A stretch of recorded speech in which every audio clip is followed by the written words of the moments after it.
मुख्यमंत्री उपमुख्यमंत्र्यांच्या हस्ते उद्या बीड रेल्वेचं उद्घाटन। बीडच्या रेल्वे स्थानकावरून अहिल्यानगरपर्यंत उद्या रेल्वे धावणार। रेल्वे पाहण्यासाठी नागरिकांची मोठी गर्दी।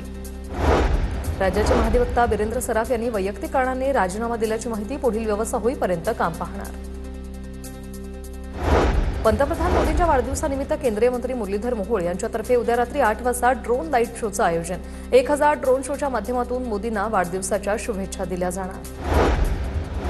स्थानिक स्वराज्य संस्थांच्या निवडणुकीच्या पार्श्वभूमीवर अजितदादांच्या राष्ट्रवादीचे 19 सप्टेंबर रोजी नागपुरात चिंतन शिबिर।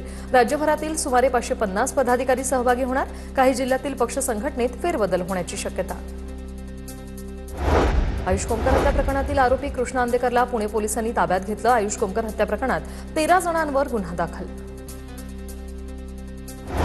धाराशिवमधील विविध पक्षातील कार्यकर्त्यांच्या ठाकरेंच्या शिवसेनेत पक्षप्रवेश। उद्धव ठाकरेंच्या हस्ते शिवबंधन बांधलं।